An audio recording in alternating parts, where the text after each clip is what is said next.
Bonjour, bienvenue à notre podcast « Deux femmes, un rêve ». Le concept est simple. On invite quelqu'un qu'on admire pour son audace, sa créativité, et cette personne, à son tour, invite quelqu'un qu'elle admire. Deux femmes, un rêve, le podcast animé par Clémence Carton et Marie-Pierre Poirier.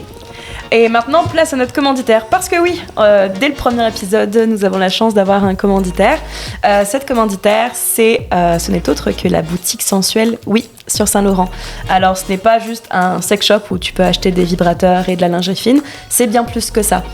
C'est une boutique vraiment qui est concentrée sur la santé sexuelle dans sa totalité. Donc, tu as des livres, des bijoux, des jeux de cartes même, du lubrifiant, des bougies de massage, etc., etc. Et donc là, c'est l'instant influenceur. Pour chaque commande de plus de $20, passez sur le site boutiquesensuelle.com avec le code promo 2femmes10. Tu as droit à 10% de réduction. Dans ce cas, il n'y a plus qu'à vous souhaiter très bonne écoute.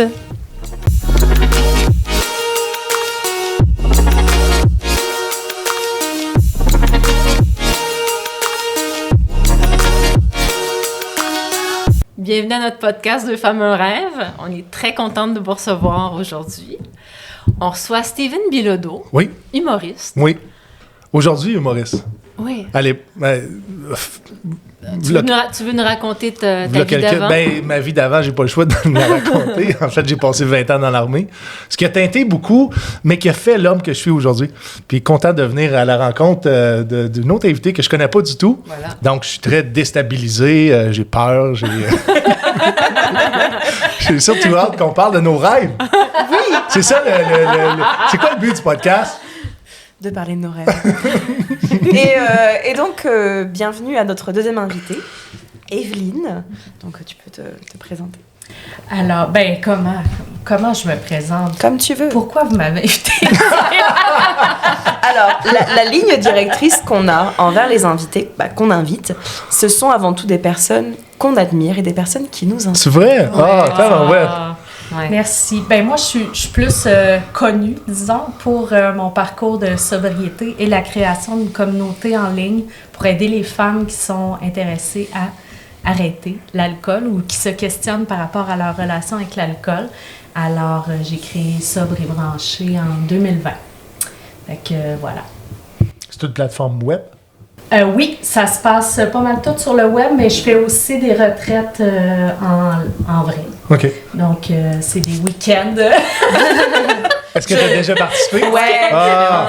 Et est-ce que tu reviens dans quelques semaines? Oui. J'avais fait celle de septembre. C'était plus efficace que n'importe quelle thérapie que j'avais faite. Et là, je reviens en mars pour célébrer le fait que j'ai plus besoin de thérapie. Fait que c'est nice. C'est très nice. Therapy free! Évidemment, on précise que ça ne remplace pas le thérapie. Non, bien sûr que non. Bien sûr que non. Mais quand même, oui, je comprends parce que, en fait, le fait de se retrouver en communauté, ensemble, c'est sûr qu'il y a quand même des guérisons qui se passent dans des fins de semaine comme ça parce que, il y a des ateliers, on donne plein d'outils et tout ça. Donc, c'est sûr qu'il y a des choses qui se passent, là. C'est complémentaire à la psychothérapie. Oui, exactement. Oui. Puis c'est une façon un peu, je vois ça comme quand tu vas au gymnase, tu as un entraîneur, tu as quelqu'un qui est un guide en fait pour toi puis qui te montre des étapes, des fois c'est ça, des étapes pour accomplir, exemple, un entraînement spécifique. Je vois ça un peu de la même façon. Oui, absolument. Je pense qu'on a besoin d'être guidé dans ce parcours-là de sobriété aussi. C'est comme n'importe quoi qu'on fait puis qu'on connaît pas. On a besoin d'avoir des modèles, des gens qui sont déjà passés par là, qui nous disent un petit peu, comment faire. Puis moi, mon approche, c'est vraiment que les gens arrivent à une sobriété heureuse. Ouais. Moi, c'est ça le truc, c'est de dépasser l'espèce de vision qu'on a comme « Oh my God, j'arrête de boire, ma vie va donc bien plate. » J'aurais plus de fun, ouais. Mm-hmm. C'est pas mal ça, la vision que tout le monde a. Alors que, regarde Clémence, moi, c'est mon idole, là, depuis qu'elle a arrêté, là. My God! Mais c'est parce qu'on peut aller au bout de tellement plus d'affaires, parce que ça libère beaucoup de temps, beaucoup d'espace mental aussi. Mm-hmm. Complètement. Ouais. Mais c'est pas tout le monde qui sont euphoriques sur l'alcool. Tu parles d'euphorie comme si la vie était plate. Mais il y en a d'autres que la consommation d'alcool amenait plutôt dans la dépression ou dans C'est exactement ça. Donc, toi, c'était ton cas? Oui, c'est pas mal ça. Ça t'amenait pas dans une euphorie, ça t'amène pas... Si, bien sûr que si. Surtout, tu sais, quand tu commences, quand t'es pré-ado, c'est les parties. Moi, mes études universitaires, moi, j'ai fait une école d'ingénieur dans une ville à Lille, en France, où, tu sais, c'est... Je peux-tu demander quel type d'ingénierie? Dans le médical. OK. Médical. Et en fait, le souvenir que j'ai de mes études, c'est du flou.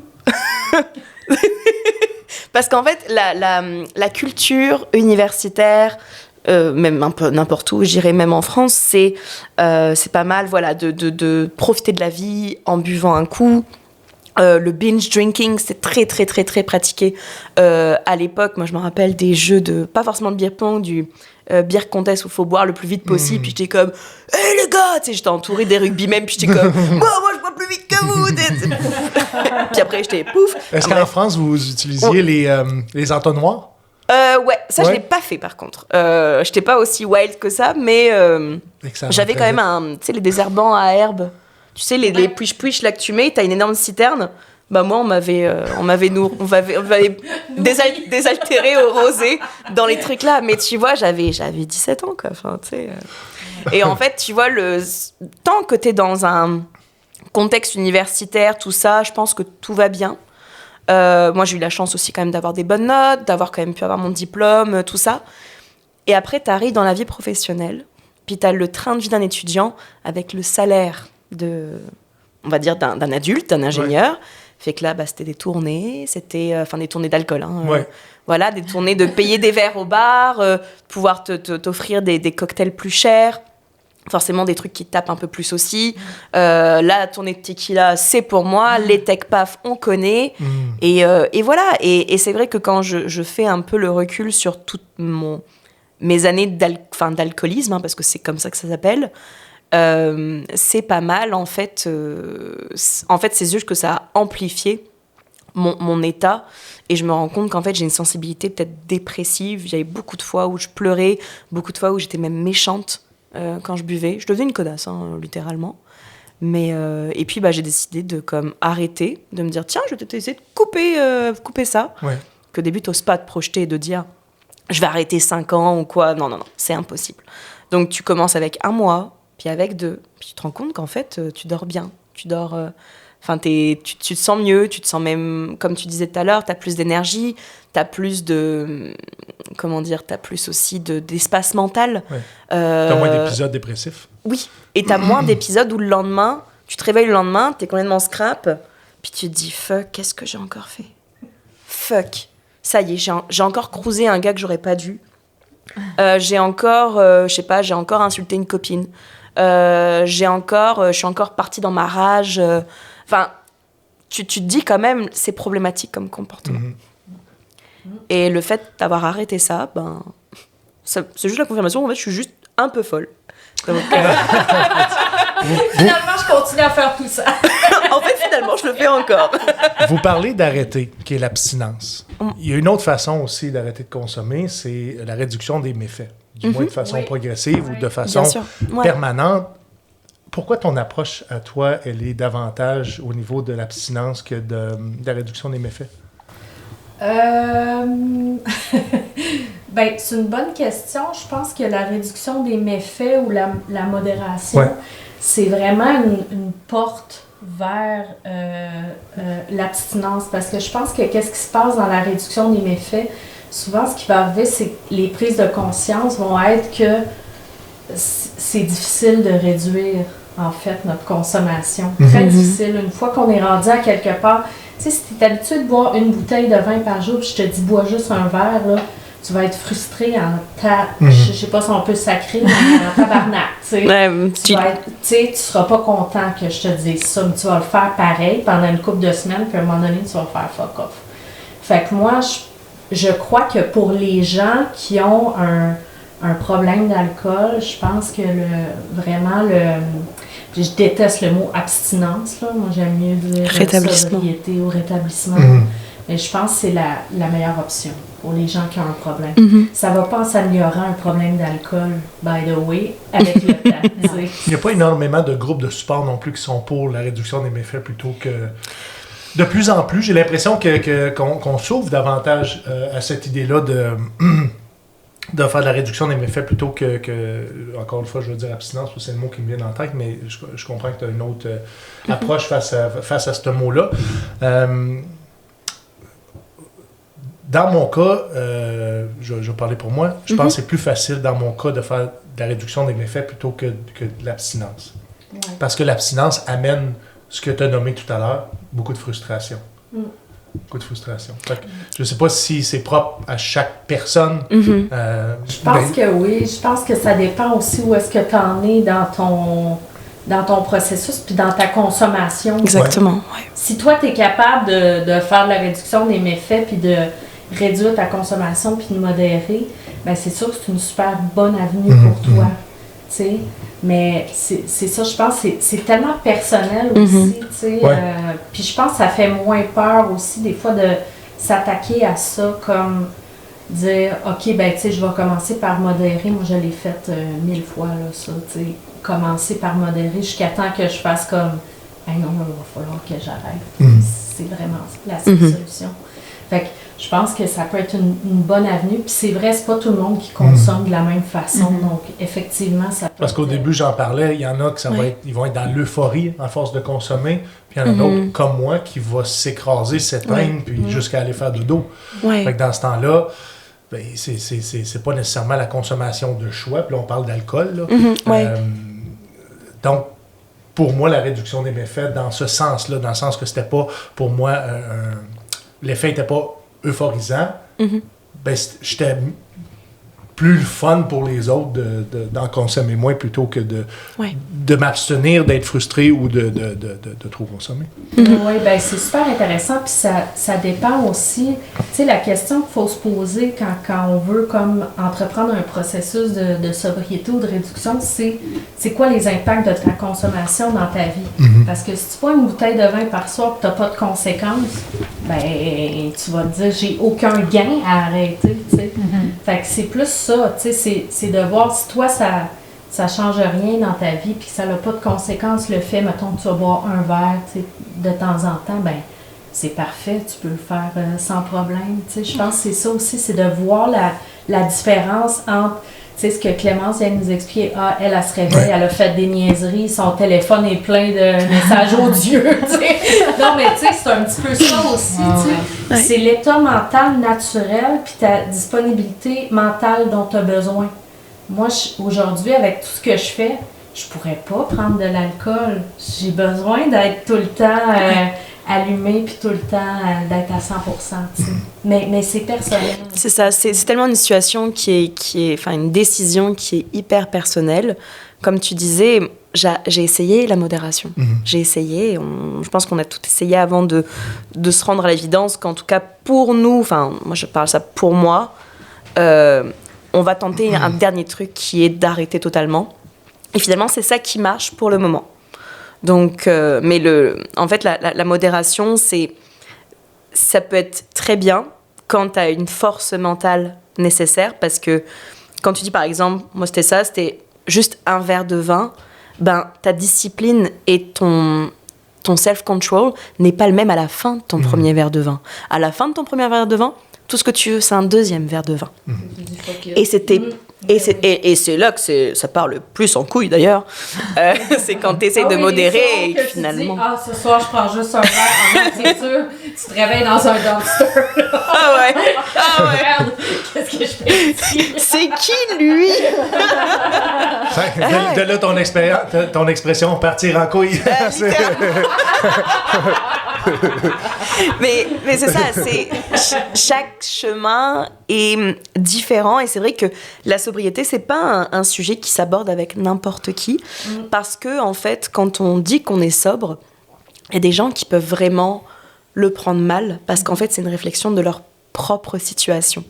Et c'est vrai que ça peut être vraiment compliqué à gérer pour eux. Moi, je me rappelle, encore en France, là, il y avait un ami un ami d'amis qui disait moi, je comprends pas les gens qui se droguent. Je comprends pas. Je dis, tu sais, toi, là, ton verre de vin, tu serais capable de t'en passer? Ou d'en prendre juste un? Il fait, non, mais c'est parce que moi, je suis bourguignon. Ah! Ouais, c'est dans la culture. Vous voulez dire qu'il était un bœuf? Ou quoi, c'est un hostie... Il était capable d'en prendre.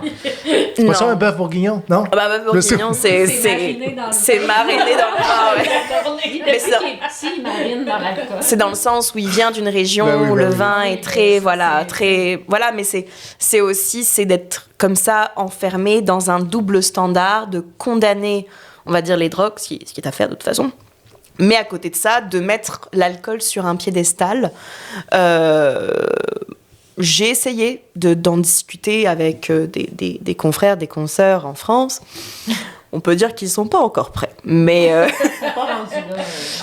il y en a, mais c'est sûr que l'histoire et la culture du pays, où voilà, le fait de boire un coup, c'est une activité tellement banalisée et tellement même mise en valeur. Même ici aussi. Ici aussi. Ouais, c'est vrai. Parce qu'on est dans une société qui banalise énormément l'alcool. Tu sais, t'as juste à regarder un petit peu les séries télévisées. C'est vrai. Je veux dire, tous les personnages à la télé québécoise sont alcooliques, selon moi. T'en as un dans la distribution, oui. Mais tu sais, c'est ça, je pense que c'est une question de société qui va se poser dans les prochaines années là, par rapport à l'alcool. Parce qu'on va avoir beaucoup de conséquences pour la santé, là, tu sais. On en a eu post-pandémie. Oui. Post-pandémie, l'alcool a été mis au centre de ce qui était très, très acceptable, même suggéré de la part du gouvernement, la consommation d'alcool en pandémie. Est-ce qu'on a créé plus d'alcooliques au Québec post-pandémie? Je peux penser que oui.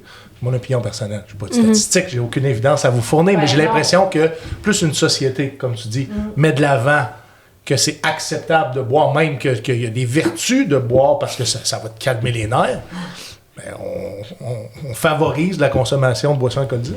Oui, absolument. Puis ça, ben, c'est une réflexion. Je pense que, tu sais, il ne faut pas attendre. Ici aussi au Québec, on a comme la vilaine habitude d'avoir beaucoup confiance en le gouvernement. On attend que le gouvernement nous dise que l'alcool n'est pas bon avant de, tu sais, ils vont-tu mettre des affaires sur les bouteilles? Ben là, premièrement, c'est eux autres qui nous vendent la drogue. Alors... Ça y est, le cannabis, c'est de la drogue. C'est de la drogue. C'est plus de la drogue, c'est fini. Arrête, enlevez-vous ça. Ouais, c'est ça. L'alcool non plus, c'est pas une drogue. Ben, tu sais, c'est ça. Ben, je pense que ça va être des choses qui vont être à des espèces de petits non-sens, tu sais, qui arrivent. Je pense que c'est là où la responsabilité de chacun de prendre sa propre santé en main puis de se dire, ben, est-ce que moi, ça me fait du bien, ce comportement-là? Oui, non. Tu sais, on le fait pas pour imiter... tu sais, c'est ça, là, parce qu'on s'imite aussi, là, dans la société. Tu sais, c'est comme, ben là, tout le monde va prendre une bière. C'est Super Bowl aujourd'hui. C'est vrai que c'est Super Bowl aujourd'hui. Ouais. Tu sais, c'est ça, là. Tu sais, on a tendance à imiter un petit peu. On dit, suivez. Moi, je suis une rebelle. MP, ta relation avec les chicken wings? Non, avec l'alcool, j'ai entendu. C'est quoi ta relation avec l'alcool?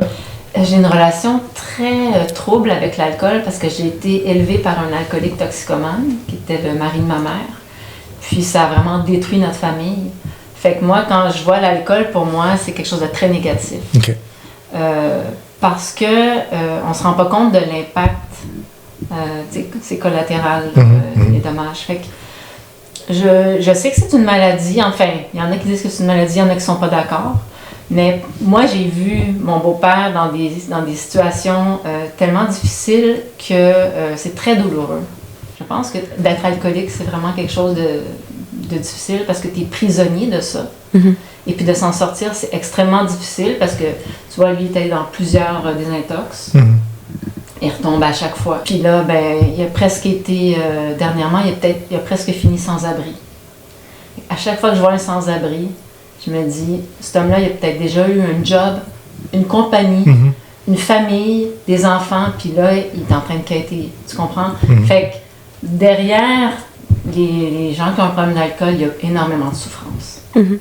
Souffrance des proches, c'est vraiment important ce que tu viens de dire parce que il y a une étude qui est sortie, puis moi, j'ai trouvé vraiment intéressante, qui classait comme toutes les drogues, tu sais, sur leur dangerosité, mettons, sur 100. Et l'alcool est sorti vraiment en premier, mais de très, très loin, là, devant l'héroïne. Parce que ce qui se passe avec l'alcool, et là, ils ont analysé, par exemple, les effets sur la santé, mais ils ont aussi analysé les effets sur les proches. Donc, tous les proches qui peuvent être impactés par un problème. Tu sais, par exemple, si ton beau-père s'était mis à fumer du crack chez vous, ben je pense que ta mère aurait fait comme « Hey, garde, tu vas t'en aller. » Mais quand c'est l'alcool, souvent les gens vont rester. Il y a des dommages collatéraux, comme tu viens de nous dire, qui sont vraiment, vraiment importants. Fait que c'est ce qui fait que l'alcool, c'est la drogue la plus dangereuse au monde, du point de vue psychologique, du point de vue des accidents. Va dans une urgence le vendredi soir, ou le samedi soir, c'est pas du monde qui ont des rhumes ou des grippes, là. C'est des gens qui ont eu des accidents reliés à l'alcool la plupart du temps. Donc, tu sais, ça, on oublie ça aussi. Tu sais, tout le coût social aussi par rapport aux accidents. Donc, tu sais, il y a tout ça que des conversations qu'on va devoir avoir en tant que société. Tu sais. Est-ce que le plaisir qu'on a sur l'alcool vaut tout le bordel que ça peut créer, tu sais? Est-ce que, pour régler un problème d'alcool, est-ce qu'il faut trouver la genèse? Qu'est-ce qui nous fait boire? Premièrement, il faut ne pas boire. Non, mais c'est Première c'est étape, con. arrêtez C'est de con, boire. mais c'est tough. Mais je pense que c'est ça au début. Tu sais, faut pas.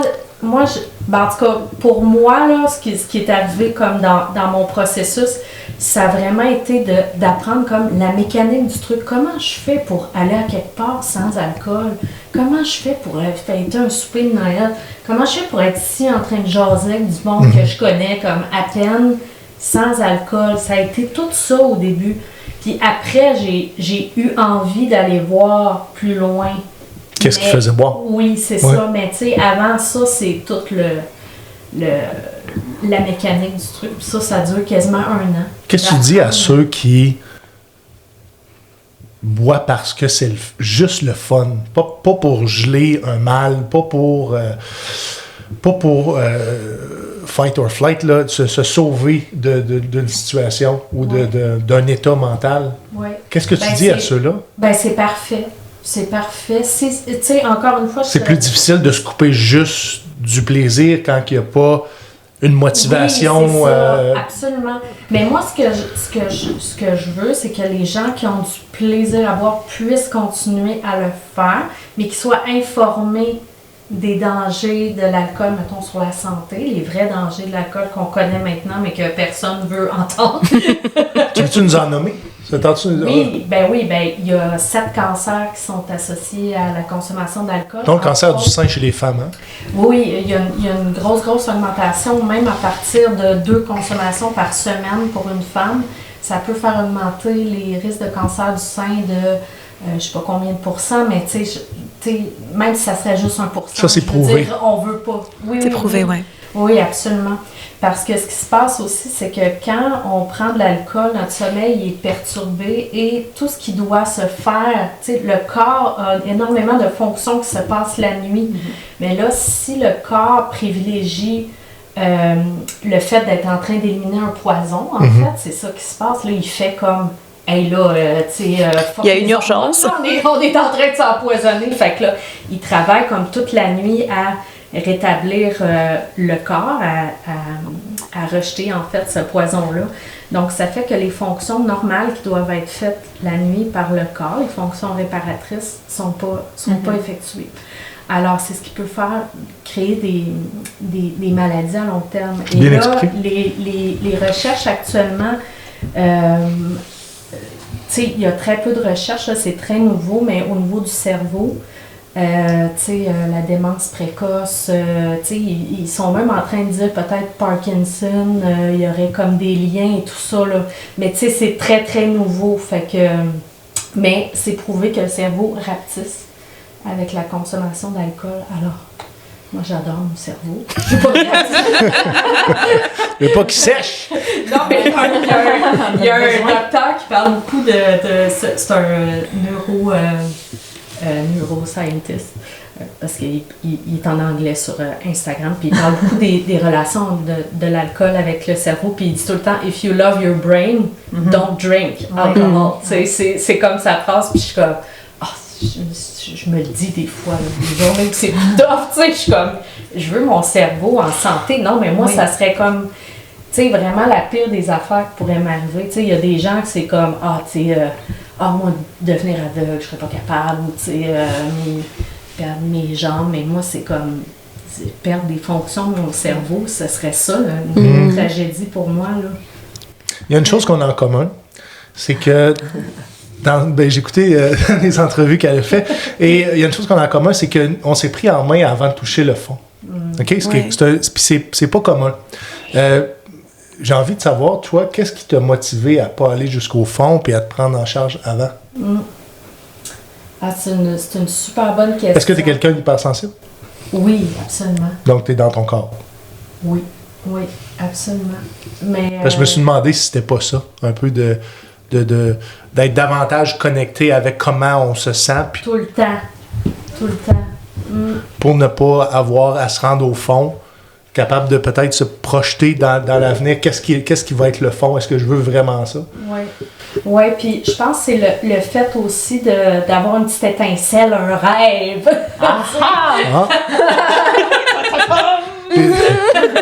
Mais je pense avez-vous parlé de faire une pause à la palette? On intervient, là,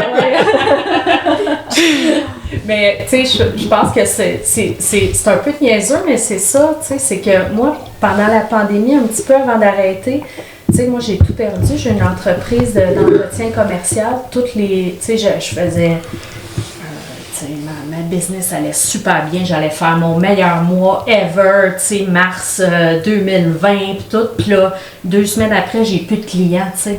Il me reste un client, là, tu sais, c'est des avocats qui peuvent rester ouverts, là. Puis je suis comme, aïe, on est moi puis mon chum, on est associés, tu sais, c'est notre salaire, tu sais. Fait que là, je suis comme tombée dans un... j'ai fait ce que le gouvernement m'a dit. Moi, j'ai bu de l'alcool. Moi, j'ai écouté les consignes. J'étais allée à la SAQ, je me suis saoulée la gueule du matin au soir. Puis là, à un moment donné, les heures d'ouverture de la SAQ étaient extraordinaires. Extraordinaires. Merci. On avait rien que ça à faire, tu sais. Fait que la seule place où aller, si tu veux, on va faire une petite sortie. C'était considéré comme ça, truc essentiel, là. Oui, service essentiel. Ouais, c'est ça. Fait que, c'est ça. C'est là où, à un moment donné, je me suis dit comme, hey, si je veux rattraper ma business, là, quand tout ça va finir, je vais avoir besoin de ma tête puis de toutes mes capacités. Fait que c'est là que j'ai... Fait que ta source de motivation, c'était d'être en pleine possession de tes moyens pour éventuellement rebondir. Oui, parce que là, je me voyais dépérir, là. Tu sais, je me suis dit, ben là, c'est parce que si on va plus loin que ça, ça va être... il n'y aura pas de retour en arrière. Tu sais, il y a ça aussi. Je pense que la conscience, c'est dont tu parles, puis la sensibilité, c'est que ça fait que on le sait à un moment donné que c'est trop. Puis c'est ça, moi je m'imaginais comme il y a un point où il n'y a pas de retour en arrière. Là, quand tu es hypersensible, tout fait plus mal aussi. Donc, tu n'as pas besoin de frapper le bas fond pour vraiment ressentir une douleur profonde. Donc, je pense que ça peut être un facteur, mais tu sais, je n'ai pas la science infuse. Là. Mais toi, qu'est-ce qui m'a motivé? Je voulais pas passer d'être quelqu'un à ne plus être personne. Puis tranquillement, je voyais que je perdais un peu, pas ma personnalité, mais oui, en partie ma personnalité, je perdais un peu mes objectifs de vue. Je sentais que c'est comme si je m'en allais vers le gris. C'est comme la couleur fadait, puis je m'en allais vers le gris, puis j'aimais pas ça. J'aimais pas ça. J'avais besoin de valorisation aussi. Fait que tout rentrait en ligne de compte pour dire, hey, ton état, t'en es responsable. Donc, va prendre soin de toi, va te rebâtir parce que t'en as besoin, et tout ça va être un signe d'intelligence. Donc, en plus de le faire pour toi, tu vas démontrer aux autres. Puis j'ai souvent fait ça dans ma vie, j'ai fait beaucoup les choses pour que les autres soient fiers de moi.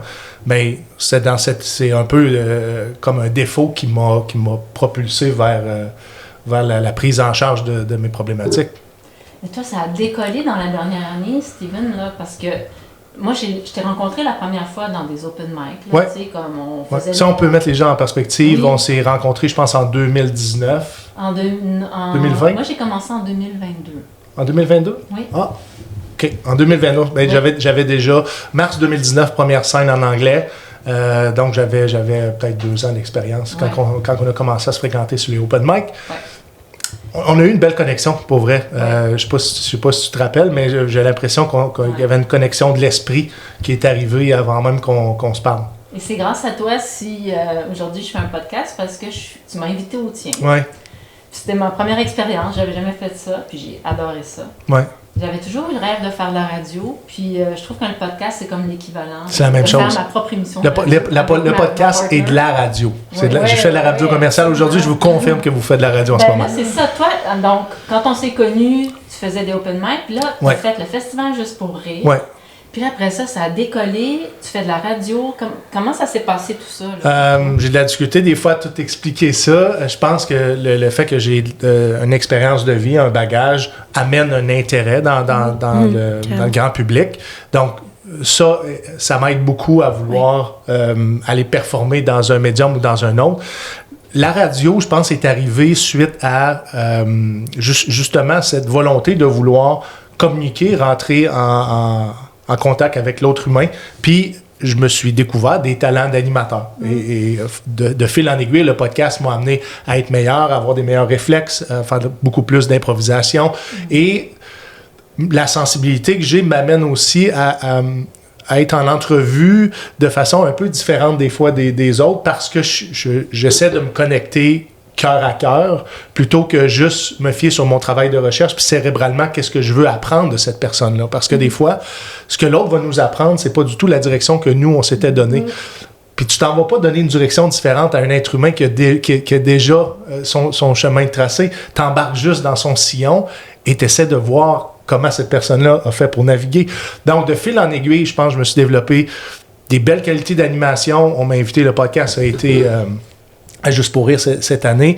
Ce qui m'a amené à faire de la radio communautaire, à commencer des capsules humoristiques de façon... j'ai toujours travaillé un peu de façon autodidacte et du travail de recherche, bien entendu, mais jamais sans avoir de formation complète. Donc, juste par la force des choses, l'écriture, mon produit semblait plaire à la radio communautaire. C'est là où est-ce qu'on m'a invité à faire un démo pour la radio commerciale ou sur le réseau de Cogeco. Et Montréal m'a engagé. Alors, même si je suis au 104.7 FM en Outaouais, bien, Cogeco, c'est une grande famille au Québec, puis le siège social est à Montréal. Donc, je fais partie de la grande famille de Cogeco aujourd'hui à cause des podcasts, à cause de cette passion-là, cette volonté-là. Puis je t'avais dit, tu devrais suivre ton instinct parce que tu es quelqu'un qui a un senti et tu as une vieille âme. Donc, je pense que ça pourrait bien te servir de faire un podcast et d'aller rencontrer les gens de cette façon-là. Je suis vieille aussi, mais j'ai une vieille âme. Tu as de l'expérience et une vieille âme. J'ai beaucoup d'expérience. Il y a quelque chose... Tu étais dans l'armée? Oui, j'ai fait 20 ans dans l'armée.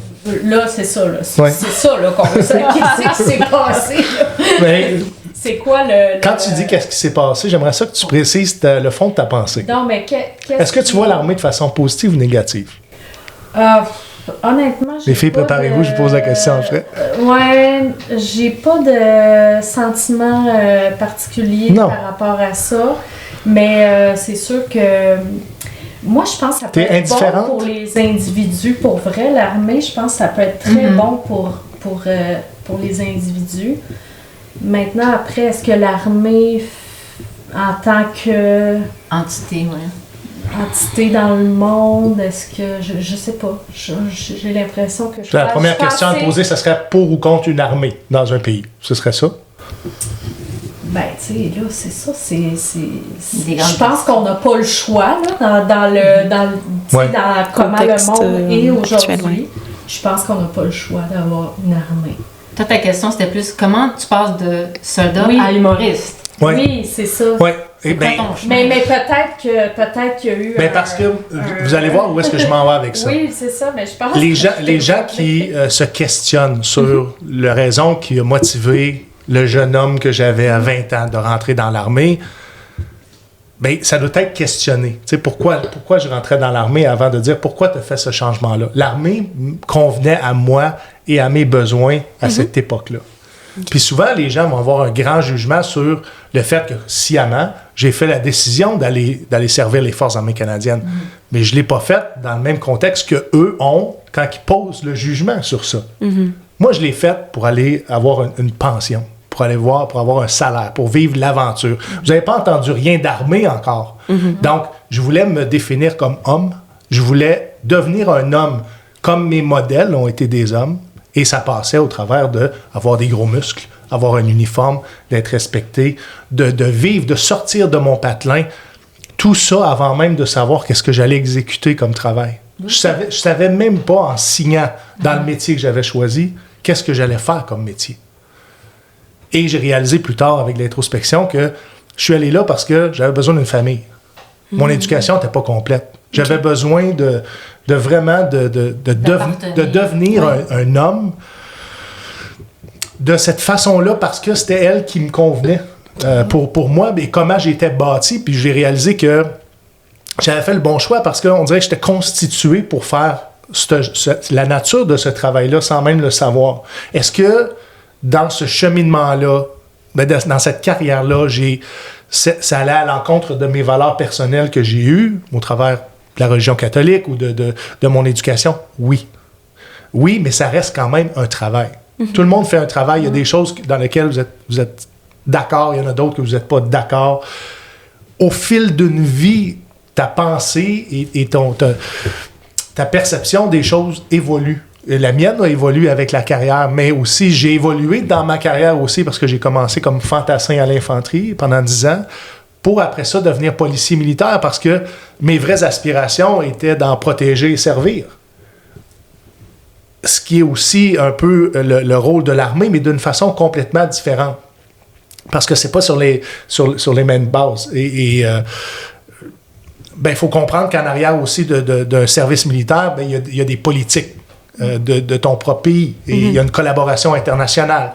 Donc, est-ce qu'aujourd'hui, à 40 ans, je ferais le choix de rentrer dans l'armée? Probablement non. Mais à 20 ans, c'est ce que j'ai fait comme choix. Et j'ai décidé d'aller jusqu'au bout pour me sécuriser. J'avais besoin de sécurité. J'ai perdu ma mère en bas âge. Donc, moi, la retraite, c'est drôle, je l'avais dans la tête à 20 ans. Parce que j'avais vu des membres de ma famille vieillir avec peu de moyens, avec des difficultés physiques, psychologiques, qui les mettaient dans des états des fois précaires, à la limite des fois de la dignité humaine. Fait que j'ai dit, moi, je veux pas vivre ça. Moi, je veux pas vivre ça. Puis ça a été puis vraiment, je l'avais dans la tête à cette époque-là. Qu'est-ce qui m'a amené après à choisir l'humour? C'était un rêve de petit cul. Premier spectacle que j'ai vu de stand-up, c'était Jean Lapointe, Un dernier coup de balai. Et Jean Lapointe était un homme qui savait transmettre les émotions comme personne. Et ce que j'ai vécu là, ce soir-là, au Capitole de Québec, je m'en souviens encore, je voulais moi aussi vivre ça. Parce qu'il m'avait fait ressentir ce que moi, je voulais ressentir. Et c'est là où est-ce que les arts de la scène, pour moi, étaient une option. Et au cours de ma vie, j'ai réalisé que j'avais vraiment le potentiel de faire rire. Je faisais rire dans l'armée à tous les jours. Même des fois, sans me soucier du contexte, des fois qui pouvait être périlleux, puis j'allais lancer des jokes parce que c'est ce qui faisait du bien à moi, c'est ce que je voyais qui faisait du bien aux autres. Donc, je vais dire, ce développement-là d'artiste, d'humoriste de la relève, s'est fait dans l'armée. Puis une fois sécurisé au niveau financier, mais là, ça devenait beaucoup plus facile d'envisager ça. Mais je ne l'aurais pas envisagé dès le départ à cause, justement, que c'était périlleux au niveau financier. Maintenant, la transition, elle a été facile à faire dans le sens que j'ai commencé les cours à l'École nationale de l'humour avant même ma sortie. Donc, j'ai commencé déjà les cours de soir. Parce que la psychothérapie, je l'avais commencé même avant de sortir de l'armée. Donc, quand j'ai commencé les cours du soir, j'étais quand même beaucoup plus équilibré. J'étais en mesure de contrôler davantage mes signes et symptômes. Ce qui a fait en sorte que ça a été une belle transition et j'étais disposé à faire de l'humour au lieu d'être dans la psychothérapie intense puis de tout ce qui peut aller avec ça. Donc, je pense que mon état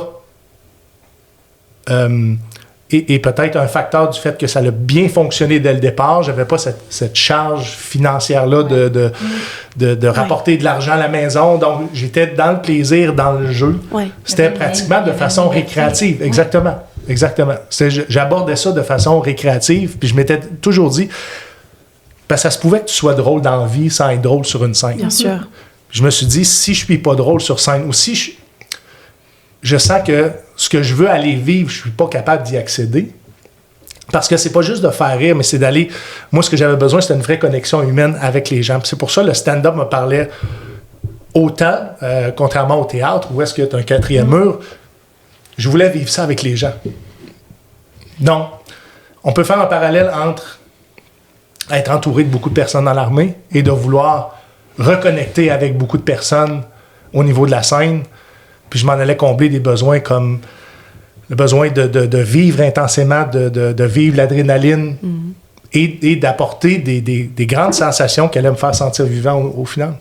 Est-ce que tu avais été accepté à l'ENH à temps plein? Oui. Le jour? Oui. C'est ça, hein? Oui. Puis pourquoi tu as dit non, finalement? Bien, j'avais fait 13 cours.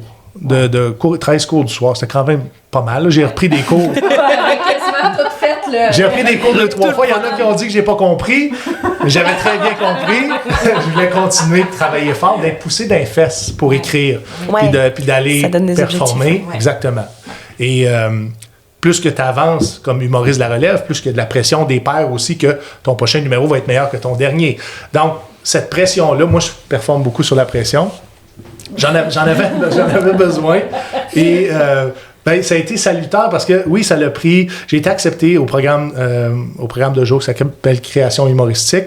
Et j'ai dit non pour une raison et demie. La première, c'est que j'ai changé de médication en pandémie.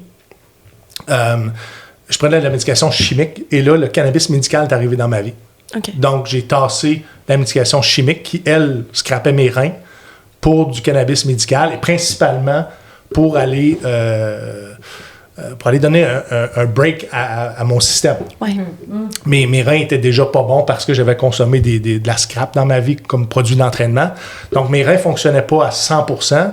Et puis là, les médicaments faisaient juste détériorer mon système rénal. Donc, le cannabis médical est venu, était très salutaire dans ma vie, mais encore aujourd'hui, on fait attention parce que le cannabis a si tu es à risque de dépression, bien ça peut t'amener dans une autre phase de consommation. Fait qu'il faut faire attention avec les transferts de dépendance, là.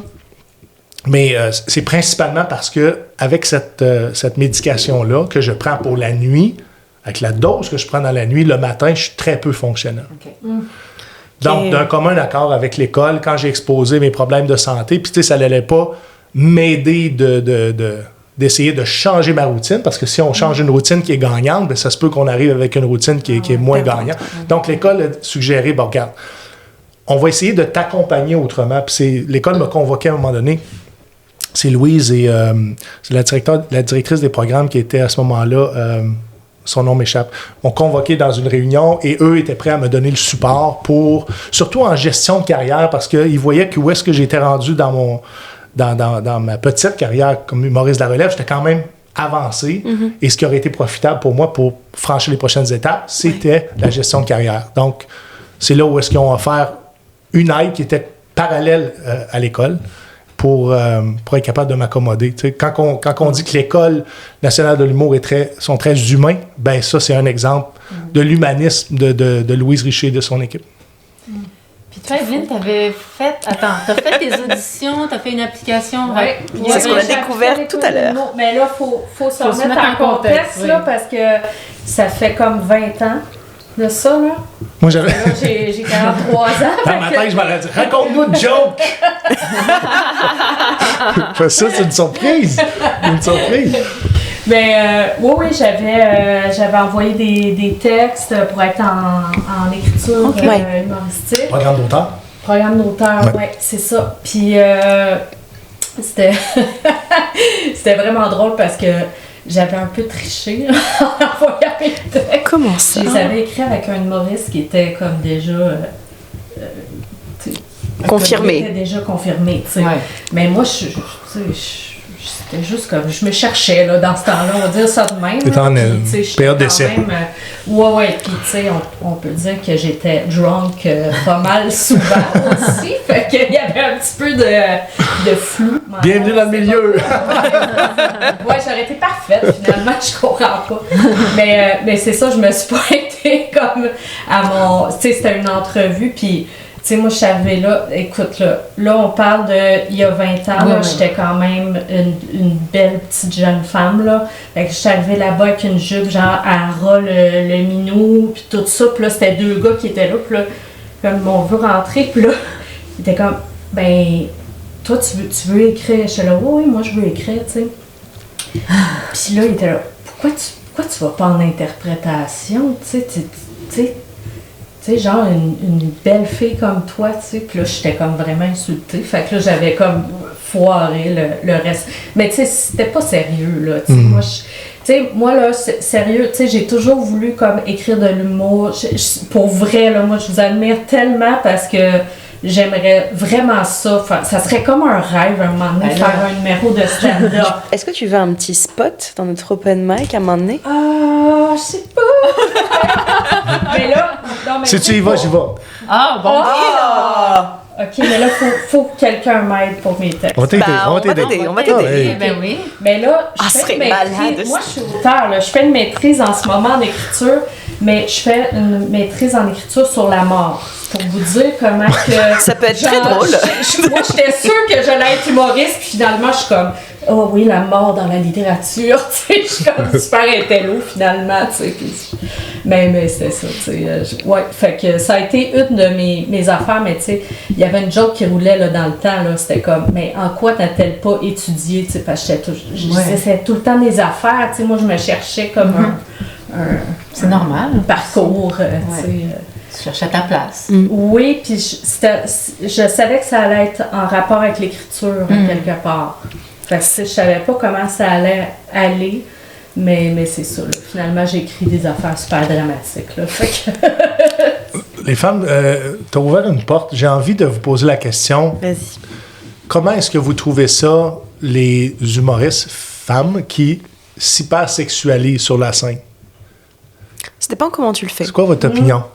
Moi, je pense qu'il y en a qui le font très bien et il y en a qui ne devraient pas le faire. Parce que c'est une façon d'aller chercher un fanbase, c'est une façon d'aller chercher Oui, comme un de gars qui l'attention parle... avant même d'avoir parlé. C'est ça, c'est comme un gars qui va exposer ses muscles sur scène.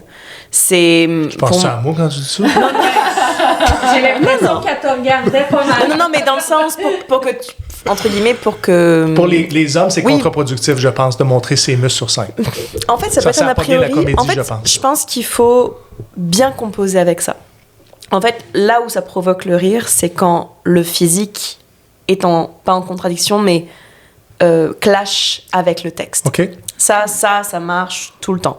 Arriver en petite nénette, je sais pas si tu connais Blanche Gardin, mais Oui. arriver en petite nénette, petite robe, petit col Claudine, tout ça, puis commencer à dire qu'elle a des choses très sexuelles et très extrêmement crues, ça marche du feu de Dieu. Oui. Mais le faire à moitié, ou effectivement juste se sexualiser juste pour être belle sur scène, je dis pas que ça n'a pas de sens, mais il faut toujours se mettre en valeur, mais le faire pour une autre raison que pour clasher avec le texte, je vois pas l'intérêt. Je dirais que c'est pas mal ça. Puis, Il y a deux théories. C'est-à-dire, si tu lis de Comedy Bible, ouais. c'est une auteure, c'est une femme qui a écrit ça. Elle déconseille fortement aux filles de se mettre sexy sur scène parce qu'elle dit que ça détourne l'attention de tes jokes. Tu sais, les gars vont te regarder, mais ils n'écouteront pas tes jokes. Moi, j'ai une autre approche. Je me dis, j'ai le goût d'être moi-même. Je cherche l'authenticité. C'est ça ma quête. Mais moi, dans la vie, je suis pas coton watté puis jeans. Je m'habille en robe. Fait que quand je vais sur scène, je suis souvent en robe ou en jupe parce que c'est moi. C'est comme ça que je m'habille. Puis celle qui s'habille sexy, c'est super parce que ça fit avec le persona, tu sais. Parce que ça leur ressemble. Moi, ça me ressemble pas. On me dit, par exemple, au Gang Show que je ressemble à Mademoiselle C ou à... C'est vrai. Avec ce look-là, tu sais. Ben oui, c'est ça. C'est moi. Tu sais, il faut être le plus près de soi possible. Puis si dans la vie, tu t'habilles sexy, ben oui, sur scène, sois sexy. Si c'est ça que t'aimes. Ben, est-ce qu'on aurait, tu sais, c'est drôle, hein, ça, tu sais, c'est encore le double standard aussi, tu sais, de dire comme, est-ce qu'une femme doit faire ça ou, tu sais, elle ne peut pas le faire juste pour, for the sake of doing it, tu sais, juste comme, ben, moi, c'est parce que j'aime ça, mettre des tops serrés, je peux-tu juste faire ça? Faut que ce soit une question de, comme, ben, est-ce que ça sert ton discours? Tu sais, moi, je trouve que ça enlève rien aux femmes, tu sais, d'être... c'est comme ça, même ça peut les rendre plus drôles aussi. Elles peuvent se servir de ça, tu sais. Fait que ça, c'est le genre de question qui est délicate, je trouve. Oui, parce que, c'est pour ça que je voulais vous la poser. Vous avez... Oui, mais c'est intéressant, tu sais, de voir comme les différents points de vue par rapport à ça, tu sais, puis de se dire, est-ce que... Ben, c'est vrai, est-ce que c'est nécessaire? Est-ce que c'est juste pour... faire bander le monde dans sa... Mais est-ce que le client, lors de l'interprétation, ça y amène à se poser plus de questions qu'il devrait par rapport à la performance? Exemple, son cerveau s'en va davantage dans l'analyse physiologique plutôt que de l'interprétation puis de la compréhension du texte? Ça dépend où tu joues. Ça dépend énormément. Tu sais, nous, notre public, quand on fait notre 30-30, bah, c'est pas mal nos proches. Donc, pour être en boubette sur scène, il serait toujours autant... le prochain... Faites-le, OK? Tu sais qu'il existe... Si vous le faites, on va être là. Il existe un show d'humour qui s'appelle le Strep Joker, hein? C'est vrai? Oui, c'est vrai. Ça existe, c'est à Ottawa. Et je pense que c'est un concept, c'est pas eux qui ont mis le concept au monde, qui est si tu bombes sur ta blague, donc les gens t'invitent à enlever un morceau de linge jusqu'à temps de te retrouver. C'est pas pour tout le monde, MP. Non, c'est pas pour moi. C'est sur base du volontariat, j'imagine. Hein, mais il y a un public pour ça. C'est un produit qui se vend bien présentement. Mais on parlait de quoi? On parlait du fait que ça dépend du monde devant qui on se produit. Si tu joues au bordel ou si tu joues dans un autre bar. Tu sais, il suffit que tu joues dans un bar. C'est quoi la différence? Pourquoi comme le bordel? C'est quoi j'ai l'impression que le bordel, déjà les gens associent le bordel à une certaine qualité de blague et donc viennent pour les blagues.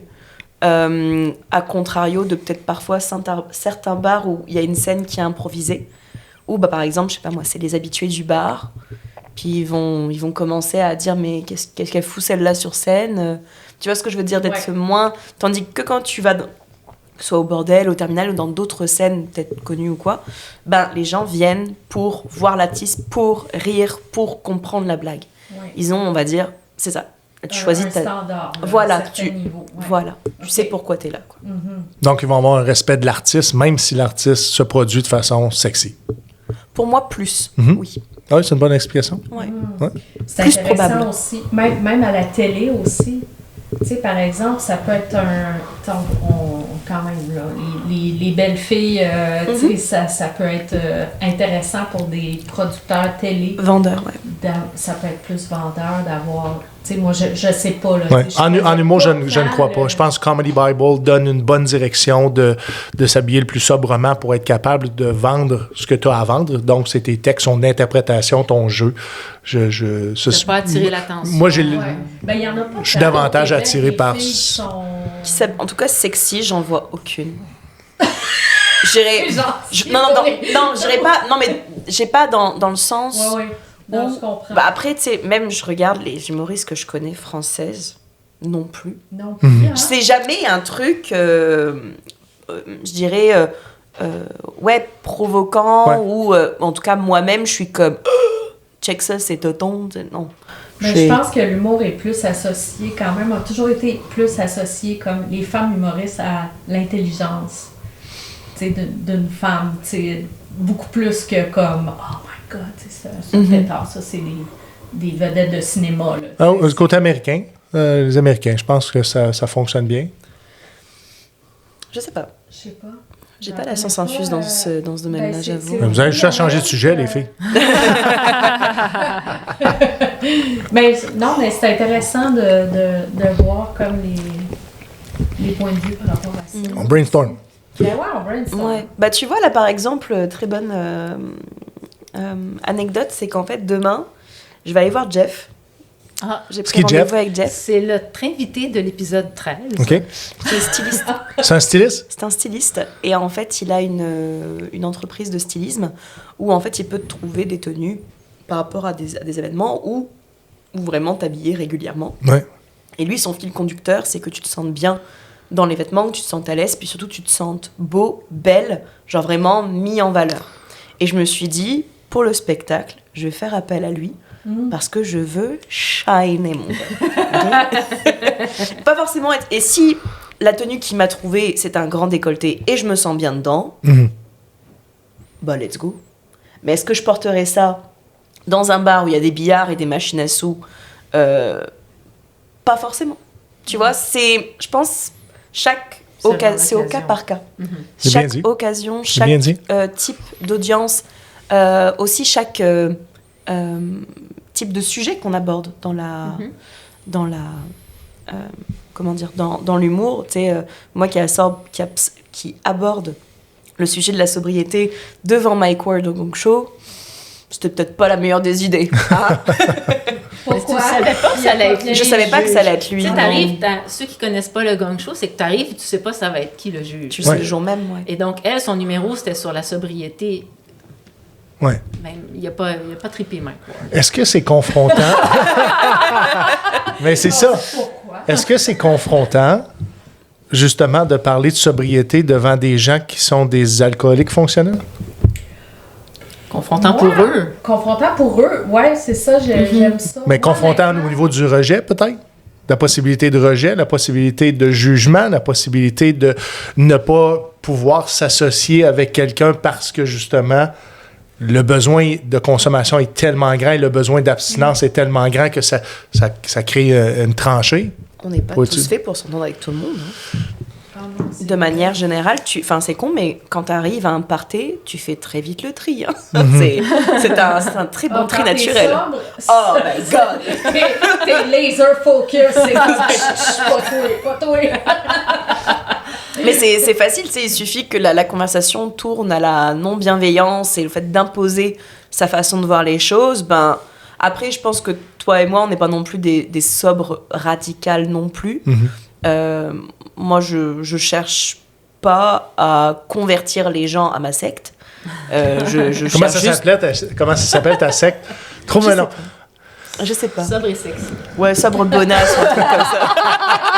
Sobre et bonasse. Ouais. T'as sobre et branché, moi j'ai sobre et bonasse, tu vois. Sobre et bienveillant. Mais c'est ça, mais c'est vrai que les personnes pour qui, ouais, effectivement, c'est confrontant, ça peut... C'est pas forcément le fun de continuer à parler avec eux. Tu vois, il y a ça aussi. Donc, dans des événements, bon, bah, parfois, tu peux pas... Parce que, tu sais, souvent, quand les gens arrivent à l'abstinence, souvent, c'est qu'ils vont avoir fait un ménage aussi dans leur entourage. Hein? Oui. Parce que de voir les autres consommer ou de parler de consommation d'alcool de façon positive, ça peut les amener à avoir des déclencheurs. Oui, Exactement. c'est sûr, là. Mais tu sais, c'est sûr que, par exemple, comme quelqu'un comme Mike Ward, il n'est probablement pas ouvert à un sujet comme ça, tu sais.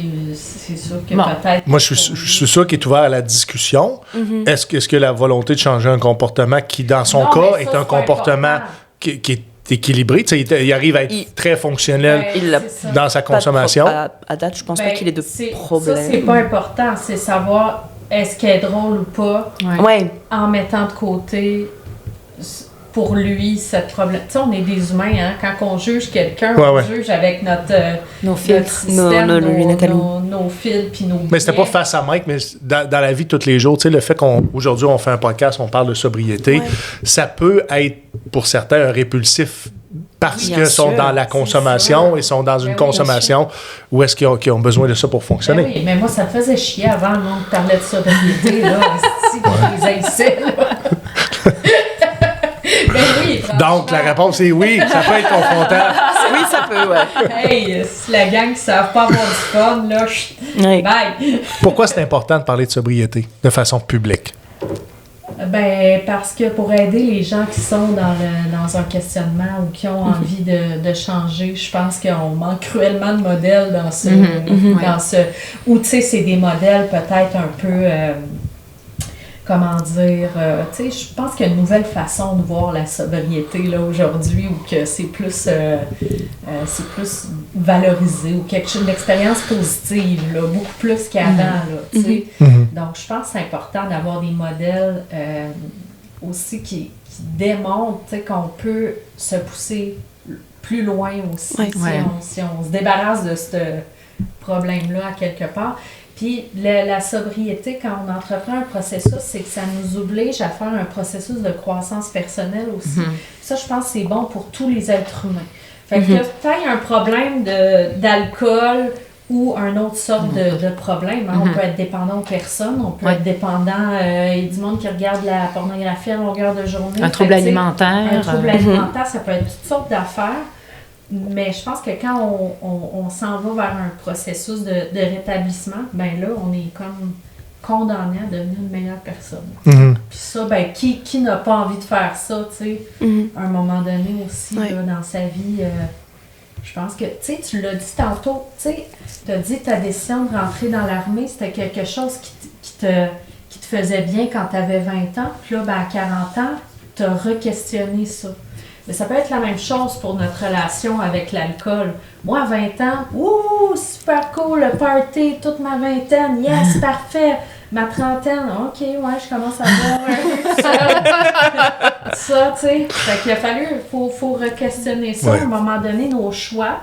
Fait que c'est ça. Tu sais, je pense pour ça, c'est important de voir que ça se peut. Une vie sans alcool, c'est fun. D'avoir des modèles positifs, comme tu dis. Puis surtout, des modèles de femmes, il y en a très peu. Donc, c'est pour ça que je pense que ça répond à un besoin. Pourtant, je pense que c'est 1 personne sur 5 au Québec qui ne consomme pas. Est-ce que c'est la parité dans cette statistique-là? Tu sais pas, hein? Je connais pas On n'a pas les chiffres. Je pense que c'est 20% de la population qui ne consomme pas pour une raison ou pour une autre. Des fois, ça peut être des raisons de santé. Si compte les enfants, effectivement, ça ferait du sens. Mais... J'espère! Mais... Moi, j'imagine qu'il doit avoir un range d'âge. Mais juste dans cette statistique-là, en théorie, on a 1 personne sur 5 autour de nous qui est un modèle, qui a aucune consommation. Puis des fois, c'est pas abstinent parce qu'il est allé au fond des choses. Juste parce que ça lui parle pas ou ça lui ou elle parle pas. Ben, c'est ça. Ben, ça, je suis pas sûre. Mais tu sais, me semble que j'ai entendu ça. Mais non, mais c'est intéressant comme statistique. Puis ça se peut tout à fait que, oui, parce qu'il y a plein de monde qui peuvent pas boire parce qu'ils ont un problème de santé. Tu sais, qui demandent en fait l'abstinence. Donc, ça. Il y a des gens qui n'aiment pas l'alcool, puis c'était les rejets du secondaire. Ceux qui aiment les affaires comme étudier. C'est pas mon cas. C'est ça. J'étais pas dans ce gang-là. Si on en revient un petit peu à vos rêves, c'est quoi, toi, Steve, mettons, court, moyen, long terme, là? Où c'est que tu te vois? Comment tu te projettes? Dans la meilleure des scénarios. Ben, si je pouvais garder l'état que je suis aujourd'hui, je garde ça jusqu'à la fin de ma vie. J'ai réalisé beaucoup de mes rêves dans ma vie. J'ai été beaucoup dans le faire plutôt que dans l'être parce que mon père m'a élevé comme ça. Puis c'est comme ça que je me suis valorisé dans la vie. Donc, des rêves, j'en ai accompli beaucoup. Je pense que je veux juste être heureux puis pas trop souffrir dans mon corps. Tu sais, l'armée, puis j'ai joué au basketball professionnel, ça a été taxant sur mon corps. Mon corps est fini. Je suis comme une vieille personne. Et mon corps fait mal. Et plus je vais vivre des stress, plus les douleurs de mon corps vont être intenses. Donc, je pense que je me souhaite d'être capable de gérer ce stress-là à long terme pour justement ressentir le moins de douleur possible, pour être capable de moins consommer pour coper avec cette douleur-là. Mais tu sais, mon état d'esprit, je suis en paix, je suis accompli. Je pense que c'est ce qui fait la différence du fait que ça l'explose, parce que j'ai l'impression que je suis en pleine possession de mes moyens, que mon cœur est disponible, que mon esprit est là, que c'est vraiment un état où est-ce que je suis vraiment, je me sens privilégié dans la vie. Je suis sur mon X, puis je pense que je vais juste être pour une fois dans ma vie. C'est beau. Puis, fuck, c'est le fun.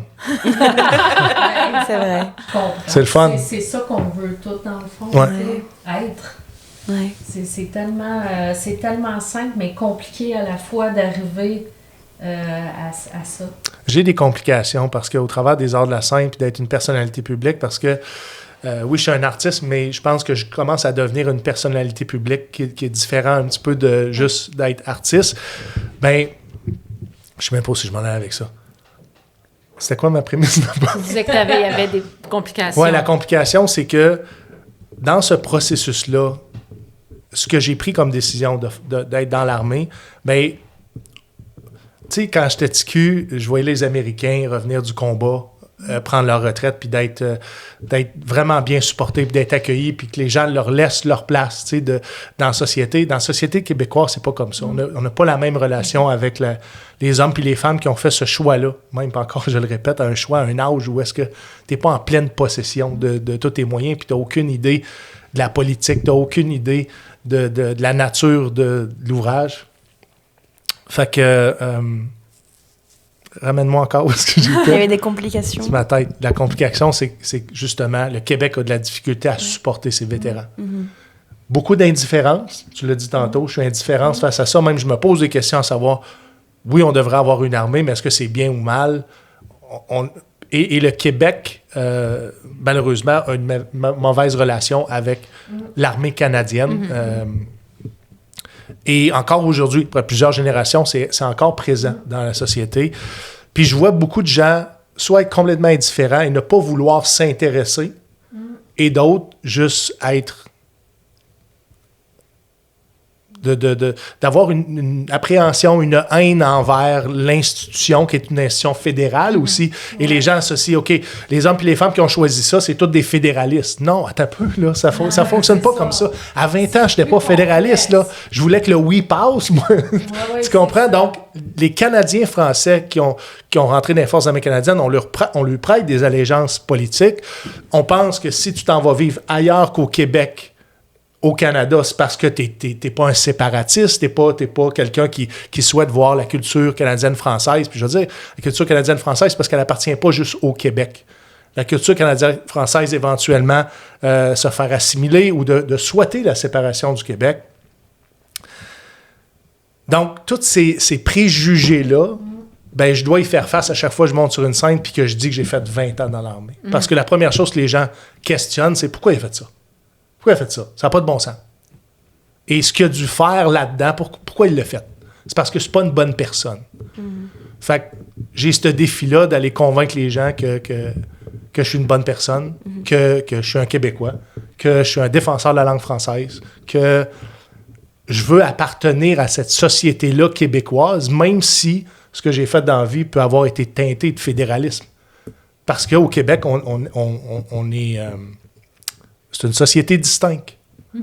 Et tu peux avoir servi les forces armées canadiennes et d'être pro-Québec. Ça existe. Mais il faut déconstruire les préjugés. Il faut aller parler aux gens, que les gens apprennent à te connaître, parce qu'il n'y a pas un vétéran qui est constitué de la même façon. Il n'y a pas la même façon de penser non plus. Mais c'est compliqué de retourner dans la société civile comme vétéran à cause des préjugés. Puis je vais lancer un message au Québec. Si vous voulez voir les budgets fédéraux pour prendre soin des vétérans diminuer, acceptez-les dans la société une fois que le service est terminé. Parce que si c'est difficile pour eux de retourner, de réintégrer et de servir à nouveau d'une façon complètement différente, juste ne serait-ce que payer des taxes comme employé ou comme entrepreneur, va les amener à s'épanouir et à rencontrer moins de difficultés dans le signes et symptômes post-carrière, parce qu'on va juste leur avoir donné le droit d'exister. Et des fois, j'ai l'impression, par mon senti, j'ai pas d'évidence, qu'on ne me donne pas nécessairement, systématiquement la place d'exister pour ce que j'ai fait. Comme si j'avais conduit avec des facultés affaiblies, comme si j'avais en arrière de moi un meurtre, comme si j'avais... Donc, La réinsertion sociale, dans le fond. ce que je me souhaite, c'est d'être capable de gérer ce stress-là, cette anxiété-là qui est développée par souvent le rejet. Puis j'ai une blessure de rejet avec ma mère qui est morte en bas âge. Ouais. Donc, c'est de prendre ça en considération puis d'être capable de gérer pour que ça fasse pas trop mal à mon corps et de continuer d'être dans cet état-là heureux, même si je peux pas plaire à tout le monde. Parce qu'il y a une chose que j'ai compris en humour, c'est qu'on peut pas plaire à tout le monde. Ça, c'est Et sûr. c'est correct. Et c'est Ben correct. oui, Et c'est ben oui, correct. Mais si tu es une bonne personne, j'ai de la difficulté à comprendre que les gens sont juste pas ouverts à une bonne personne. De par les stigmates. Mais même si j'ai dit ça, je suis heureux quand même. Je réussis à me coller avec les bonnes personnes. J'essaie, avec mon senti, de me pousser de ceux qui sont Oui. juste du poison. C'est ça. Puis dans l'industrie, il y en a beaucoup de mal intentionnés, beaucoup de jalousie. C'est ce qui me fait mal dans ce business. C'est comme je suis en amour avec le travail, mais j'ai une relation compliquée avec l'industrie. Oui. La sensibilité, tu sais. Ouais. Mm. Tu sais, tu disais que Ouais. t'étais hyper sensible, là, ben c'est ça, là. Ça peut faire fait beaucoup de que- bien comme ça peut faire beaucoup de mal. Ben, c'est ça, parce que le monde qui sont moins sensibles, eux autres, ils vont se ramasser au top, là. Ils n'ont pas peur de piler sur des têtes. Oui. Non. puis, Je suis capable de les sentir, les mauvais, les mal Oui, intentionnés. ben oui. Je suis pas capable de me couper de ça. Donc, même s'ils disent rien, ils font rien, je vais le sentir. Ouais. Il y a une énergie qui se dégage, qui te fait comprendre que tu n'as rien à faire là. Tu sais. Et quand tu es un hypersensible, ce rejet-là, qui est une forme de rejet, même s'il est invisible, ça fait mal. Oui, Ça fait mal. clairement. Puis toi, Evelyne? Hey, après ça. Moi, j'ai beaucoup aimé ce que tu as dit, là. Juste être. Je trouve ça vraiment intéressant d'apprendre à juste être. Ça, je trouve que c'est le. Ça prend comme une vie, là, pour ce monde-là. Fait que je pense que je suis sur ce chemin-là. Je recherche de plus en plus la simplicité. Mais, tu sais, j'ai quand même mes ambitions qui sont là, tu sais, pour sobre et branché. Je pense que, tu sais, je trouve que c'est une belle entreprise pour aider les gens. Fait que là, je suis en train de planifier un voyage. Fait qu'un gros voyage de filles en 2025. Vous allez où? Me updated, On bitch. l'annonce. J'en parle tantôt. On l'annonce en exclusivité sur le podcast. Ben oui, je me cherche d'ailleurs, si vous avez une villa au Mexique, vous pouvez m'appeler, je serais intéressée à la louer. Mais c'est ça, je pense que ça va être comme louer une villa, une maison. Pourquoi le Mexique? Je dis le Mexique parce que moi, je veux que ce soit pas loin, tu sais, pas trop longtemps d'avion, puis je sais pas, une belle place, là, tu sais. Ben, le Mexique a un bel héritage au niveau de, je vais dire, des rites, de l'énergie, comment je C'est un pourrais pays dire ça? spirituel. Spirituellement, oui, exactement, Oui, c'est exactement. vrai. Grand bagage Exactement. spirituel Oui. au Mexique. Oui, oui, Surtout à tout fait. Cancun et à Tulum. Ben, je pense que Mais je pense que c'est un peu dans partout ces, dans le pays. La religion prend beaucoup de place. Clémence, toi, tu dis où est-ce que tu vas aller? Alors, j'ai une liste. C'est juste Playa del Carmen, Cancun, Playa Mujeres. Isla Mujeres. Fait qu'il y a ça, là, j'ai un open mic à préparer. Ben voilà. Réaliser mon rêve d'aller sur la scène. Non, je sais pas, c'est des trucs simples. J'essaie vraiment de vivre au jour le jour quand même pas mal, mais C'est important dans le rétablissement, ça. oui. Puis on le dit pas assez. Oui, absolument. Des petits pas. Des petits pas, oui, exactement. Un jour le à la plus fois. petit pas possible PPP. chaque jour. Oui. Vous nous parlez le langage du monde, hein, c'est? Hein? C'est vraiment ça. On voit que tu fais de la thérapie. Faites des groupes aussi. Tu fais des groupes de soutien? J'ai fait du AANA. Oui, OK. OK. oui. Je suis allé voir ce qu'il y avait là. T'es terrible, hein? C'est terrible. Non. Chris, si tu veux penser que t'es normal, va dans ces groupes-là. Tu vas réaliser que t'es correct.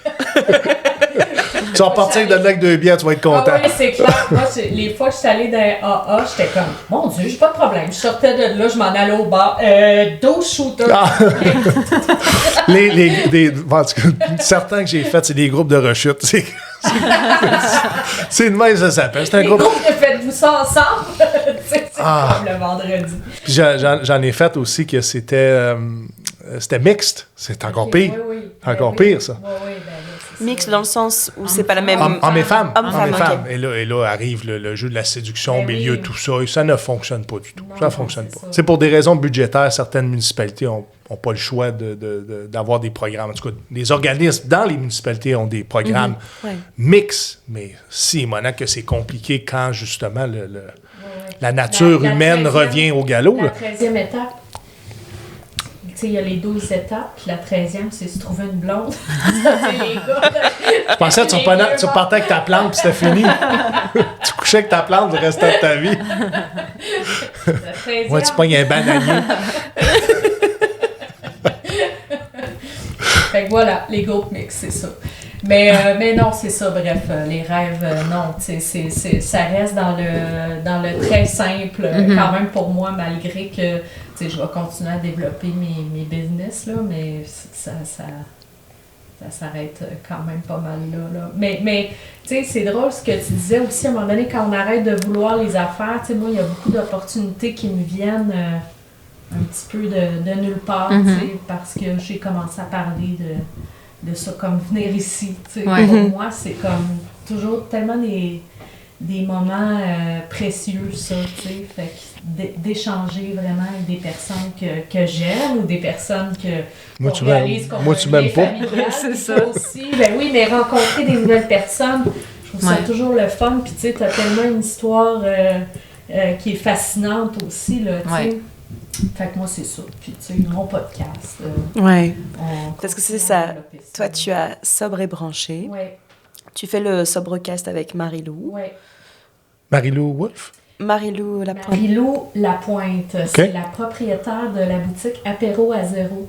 C'est une boutique où ils vendent juste des produits Sans sans alcool. Ouais. Ok. Fantastique. Fait que, Vous avez combien d'épisodes de tournée? plus que 80. je Wow! pense. Et vous avez ça Moi, sur fait chaîne 3 ans YouTube? que je fais ça. Non, c'est juste audio, nous autres. OK. Fait que Sur quelle plateforme? Spotify, Apple, OK. partout. Ouais. Si les gens sont intéressés à voir ce que ton offre de service qui est complémentaire à la psychothérapie, c'est où? Oui, ben c'est sobrebranché.ca. OK. C'est Elle a sur son site mon web. site, mais sinon, il y a Sobre et Branché sur Instagram, puis Sobre et Branché sur Facebook. Tu sais, le Sobcast, mais ça peut être une bonne entrée. Tu sais, le Sobcast, ça peut être intéressant pour les personnes qui commencent, écouter un podcast, juste de s'imprégner un petit peu de tout ça, tu sais. Rien que par curiosité. Oui, Tu sais, quand c'est tu es sober curious, tu continues de boire, mais tu te dis, oh tiens, juste par curiosité, Oui. checker ça, puis Oui. écouter quelques épisodes. Puis dans tous les cas, tous les thèmes que vous abordez, parce que moi je les écoute tous quasi religieusement là. Ouais. Et c'est vrai que c'est intéressant parce que c'est jamais le même thème, c'est jamais tel vécu. Et puis parfois les anecdotes que vous avez ou les façons de voir les choses que vous avez avec Marie-Lou, c'est hyper intéressant parce que même moi, encore après quasi 3 ans de sobriété, je suis comme ah ouais, j'avais pas pensé à ça. Ouais. C'est le fun en fait de pouvoir du coup converser, enfin d'avoir en fait un point de vue sur la sobriété Bah oui. qui n'est pas celui de la difficulté. Et c'est là la différence entre abstinence et rétablissement. C'est vraiment l'abstinence, tu te retiens, mais qu'est-ce que tu en as envie? C'est ça l'abstinence, hein, c'est Ouais. dans n'importe quel domaine. Alors que le rétablissement, c'est certes t'arrêtes, mais t'essayes un peu de creuser les abysses de ton âme, puis de associer à la croissance personnelle pour comme te développer, pour un peu plus comme chercher plus loin que juste j'ai arrêté, mais ça me frustre. Ben oui. Puis cette sobriété-là, tu sais, c'est toujours on peut re-questionner notre sobriété aussi, puis lui prêter des nouveaux moteurs ou des nouvelles choses qui Tu veux-tu donner un exemple? Ben, tu sais, par exemple, comme j'expliquais tantôt, tu sais, moi, la première année, ben, c'était comme, OK, je veux plus être hangover, puis je veux avoir toute ma tête. Ouais. Là, après 1 an, ben, OK, t'as tout ça. Ouais, Qu'est-ce mais que tu fais là, avec ça? Ouais, puis, mais maintenant, je fais quoi? C'est quoi cette affaire-là, tu sais? Là, ben, tu sais, tu découvres d'autres choses parce que, tu sais, aussi, il faut le dire, dans un processus de rétablissement, ben, il y a toutes sortes de choses qui remontent, là. Oui. Tu sais, si ça fait 20 ans que tu te gèles ou que tu bois tous les jours, ben, il y a comme des émotions qui sont comme, Oui. qui vont remonter tranquillement. Fait que c'est ça, je pense que la sobriété, elle demande à être souvent actualisée ou, tu sais... Faut la remettre en question, c'est bon oui, il aussi. faut la remettre en question, il faut se dire, OK, est-ce que je suis encore rendu là? C'est quoi les gains que j'ai par rapport à mes pertes? ça, c'est ce qui l'aide aussi à la garder à long terme. Tu sais, de se dire comme, hey, moi j'ai bien plus de gains maintenant que je sors. Qu'est-ce que ça me donnerait de recommencer à boire? OK, bon, 2-3 heures de plaisir, relax, je penserais plus à rien, j'aurais le cerveau qui décrocherait. Ce serait comme mes gros, ouais, mais après ça, qu'est-ce qui se passerait? Fait que c'est ça, je pense qu'il faut toujours la re-questionner, notre sobriété. Oui. Ouais. Fait que c'est ce qu'on fait dans ce podcast. Les femmes, si vous aviez à décrire un rêve, juste un rêve, un mot, ça serait quoi? D'écrire un rêve avec un mot. Un mot. Juste un. Spontanément. Vous n'avez même pas besoin d'expliquer. Je dirais une sérénité générale. Être comme... Tout va bien. Tu sais, le côté... Ouais. Ouais, moi, c'était en paix. Ouais. Fait qu'on on voit que c'est beaucoup la santé, hein? On voit que c'est beaucoup la santé. La santé est un rêve, en fait. Oui, ben oui. Bonne santé. Ouais. Parce que si tu n'as pas la santé, tu peux rien faire. C'est vrai, mais tu le réalises pas tant que ça n'a pas mal été pour toi. En fait, je me posais pas de questions là à 20 ans. À 20 ans, tout allait bien. Ben oui. C'est comme quand tu es enrhumé, puis tu te dis, fuck, toutes les fois où j'ai bien respiré, c'était pris pour acquis. C'est vraiment vrai. Ouais. Donc, c'est pas dramatique non plus. Non. T'as le rhume, c'est comme, oh mon Dieu, j'ai tout pris ça pour acquis. Mais c'est vrai, hein? Mais oui, en vieillissant, la santé devient un rêve. Oui. Ben, le bien-être. Le bien-être, la santé mentale. C'est un aspect de santé. Oui, puis surtout s'il y a des trucs physiques comme toi, tu nous expliques que tu as des... Là, je pense que c'est encore plus... on réalise encore plus l'importance de la santé. Oui, et ma routine aussi va être teintée justement de cette bienveillance-là envers mon état, parce que sinon, ben, la minute que je suis déséquilibré, la souffrance est trop grande, mon énergie n'est plus là, puis après ça, il ne me reste plus rien pour faire, accomplir du travail, d'abattre du travail. Complètement. Ouais. Ah non, c'est... Mais c'est tough, en fait, comme rêve, d'être juste bien. D'être bienveillant envers soi. Quand tu y penses, là, c'est vraiment... C'est simple. Ah oui, fait que tu as juste à penser à toi. Mais ça devient compliqué quand tu commences à avoir des responsabilités. On n'a pas parlé de ça dans le rétablissement, là. Mais les responsabilités sont hyper importantes. Tu as 2 enfants, tu peux pas laisser ça là en attendant d'aller te rétablir. Tu dois inclure ta responsabilité. Oui. Je lance ça comme ça. Mais parce qu'il y a une majorité dans mon couple, là, je vais te dire, j'ai souvent des femmes qui viennent, ne peuvent pas se permettre de partir un 30 jours, faire une détox. Une détox. Ils ont 2 enfants, le père n'est pas là.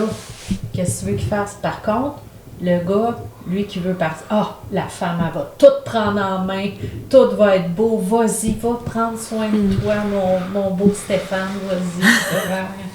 Tu sais, il y a quand même ça aussi qui est... Une injustice. Mais moi, les gens autour de moi sont en garde partagée. Je te dis pas que personne le fait. Hein. Je te dis pas qu'il n'y a pas d'homme. Moi, mon père, il m'a élevé pratiquement tout seul. Fait que, tu sais, je te dis pas qu'il n'y a pas d'hommes qui prennent soin de leurs enfants complètement. D'ailleurs, il s'est occupé de moi parce que ma mère est partie faire une autre vie. Tu sais, donc, tu sais, ça se peut, là. Je suis en première ligne pour savoir que ça se peut. Mais dans la réalité des choses, les femmes, c'est rare qu'elles puissent quitter leur foyer pendant 30 jours pour aller prendre soin d'elles. Ils ont de la misère à prendre un week-end, je sais. Ben oui. Ils veulent venir à mes retraites, puis ils peuvent pas parce que si partir 2 jours, puis, tu sais, c'est ça. Là. C'est de l'organisation. Fait qu'il y a une réalité aussi, là, quand même, là. À réfléchir aussi en société. Ouais. Parce que ça se peut que le rétablissement prenne plus de temps à cause des responsabilités. Ah ben absolument. Bien sûr. Ben, ça détourne de l'objectif. Ça peut être autant une motivation qu'un frein à quelque part. Parce que c'est sûr que tu as un enfant de 2 puis 4 ans, ben quand même, tu voudrais prendre bien du temps pour toi dans ta journée. Je veux dire... ça se passe pas comme ça. C'est pas la réalité de ta vie, tu sais. Toi, tu as des enfants, Evelyne? Non, moi, j'ai pas d'enfant, moi. J'ai une belle fille, par Ok. exemple, de 14 ans. Fait que, je suis belle-mère. Fait que, non. Puis, tu sais, j'ai ma nièce Raphaël. Ouais. Tu sais, moi, j'ai vécu longtemps avec ma soeur. Quand je me suis emmenée à Montréal, j'ai vécu avec ma soeur puis Raphaël pendant plusieurs années. Fait que je me suis occupée beaucoup d'elle, ma nièce que tu connais, là, qui est handicapée. Mais tu sais, c'est ça, Raphaël, ça a été un gros coup pour nous autres puis notre famille quand elle a été malade. Fait que- Raphaël est devenue aveugle suite à une tumeur au cerveau quand elle avait 4 ans. Ouais. Et donc, elle est non-voyante et elle a énormément de besoins parce que l'opération a fait en sorte qu'il y a eu un dérèglement au niveau de ses hormones. Et donc, ça demande beaucoup de soins, beaucoup d'attention. Oui, énormément. Même si maintenant, elle est 27 adulte. ans Ouais, aujourd'hui, ouais. fait que c'est quand même une adulte, mais tu sais, moi, j'ai été très, très présente dans sa vie aussi, fait que je dis quand même, j'ai eu un petit peu Raphaël comme ma fille, Oui, quelque ouais. part, puis c'est ça, tu sais, j'ai ma belle adolescente, Chiara.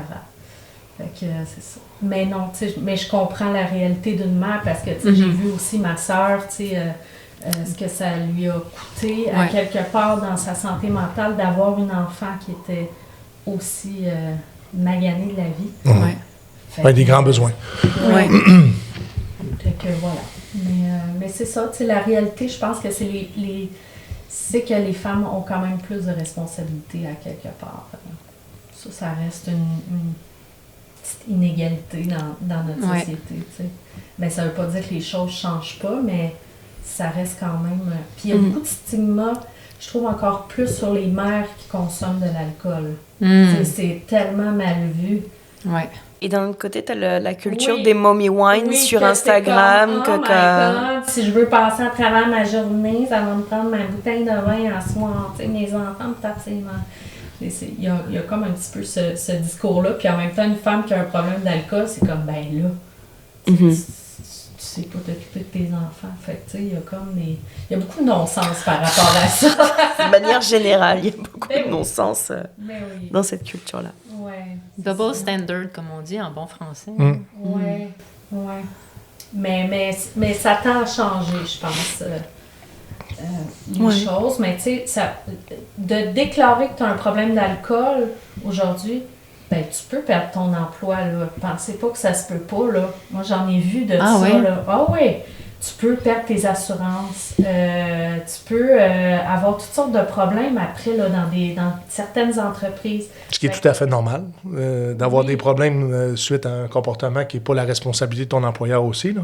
Oui, il y a ça, mais tu sais, mettons que tu veux déclarer, Ouais. mettons, je te parle d'une situation, là, une femme veut déclarer aux ressources humaines, il offre un programme de, mettons, d'aide aux dépendances à l'interne. Ouais. Bon, elle déclare ça, mais là, après ça, elle est obligée de le déclarer aussi à ses assurances. C'est dans son dossier. Oui, puis là, après ça, ça peut être difficile d'obtenir des choses. Ça peut être dur d'obtenir des prêts puis tout ça, là, après ça, parce que t'es... Des fichiers, en fait. Oui, c'est ça. Mais tu as une condition médicale. Puis une personne sobre a plus de la misère, même si tu dis, ça fait, moi, 7-8 ans que j'ai pas consommé, t'es mieux de dire que tu bois une bouteille de vin par jour, là.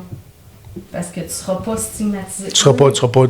questionné sur ta consommation. Oui, j'ai vu ça. Ben, je sais pas si vous connaissez Gabi Gatineau. Oui, je connais très bien. Tu la connais, ben c'est ça. Elle a vécu cette situation-là récemment. Elle a expliqué sur ses réseaux sociaux. Elle est humoriste aussi.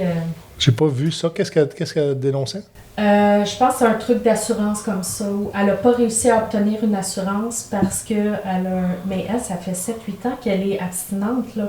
Ouais. Donc, mais il disait parce qu'elle a consommé des drogues et tout ça, ils l'ont refusé. Fait qu'elle questionnait la gestion du risque que les compagnies d'assurance faisaient? Ou elle voulait un Ben, assouplissement de la part des Non, assureurs ben, privés elle pour... demandait rien, elle était, je pense qu'elle pleurait là, dans son pot. OK, c'était juste un constat. Oui, Ouais. c'était juste OK. un constat. C'est pas une dénonciation Non, de... absolument pas. Non, mais je pense que c'était juste... ça l'a quand même mis en lumière, cette affaire-là, qui Ouais. était ridicule, parce qu'elle était comme... Ben moi, si je buvais une bouteille de vin par jour, on s'en calisserait, on me donnerait une assurance, mais là, tu sais... Parce qu'il n'y a pas de Parce problématique. qu'elle a dit... Vu que je veux me faire qu'elle aider, avait une ouais. problématique, mais ça fait 7 ans qu'elle est abstinente. Elle veut juste une assurance, la fille. Mm. Tant qu'à moi, vous êtes mieux de l'assurer que n'importe qui voit. Ben, si c'est une gestion du risque élevée, tu lui fais payer le prix en conséquence du risque et ça finit là. Écoute, Parce que c'est des entreprises privées à la fin de la journée. Il n'y a rien de gouvernemental là-dedans. Là. Oui, mais tu peux être refusé pour une assurance. Non, définitivement. Définitivement. Puis, mais je comprends que la gestion du risque est plus grande, donc il va y avoir des refus. Ça vient avec des refus, puis ça vient avec des compagnies qui ne voudront pas du tout toucher à ce risque-là. Oui, c'est ça. Mais tu sais, c'est ça, c'est là où il y a un non-sens. C'est-à-dire que, par exemple, quelqu'un ne va pas déclarer qu'il a un problème d'alcool par jour, mais il peut quand même se péter à la gueule en sortant chez eux. Ouais. Bien plus qu'elle qui a pas bu depuis 7 ans, là, tu sais. Ben, j'imagine que les facteurs de risque sont calculés par les comptes. Je fais l'avocat du diable là-dedans, j'ai pas de parti pris. Non, mais moi non. Qui font le calcul que, exemple, je donne un exemple, c'est même pas les bonnes statistiques, que 53% des gens ou des femmes en cet âge-là qui vont rechuter 2 fois, 3 fois, 4 fois. C'est ce qui fait que dans le calcul, ça augmente les risques et ça augmente la valeur de l'assureur qui veut bien t'assurer ou le refus complet. C'est pas des humains qui font ça, là. C'est un ordinateur. Les autres, ils rentrent leurs affaires, c'est comme, oh non, elle est pas Non, c'est vraiment la gestion du risque en fonction des statistiques. Oui, c'est ça. Fait que, mais bref, tu sais, ça reste quand même un stigma qui peut te suivre longtemps, tu sais. Ouais. C'est ça. Même tu sais, un parallèle qui n'a pas rapport avec ce sujet-là, mais de faire faillite, c'est la même chose. Oui, même une fois que la faillite a été payée, ton temps est passé, essaie de retourner pour avoir un prêt d'envergure ou non sécurisé, ça va être compliqué. Ça va être compliqué. Absolument. Ben oui, absolument. Mais on ne pense pas à ça dans la consommation. Non. Ben c'est sûr que non, on ne pense pas à grand-chose.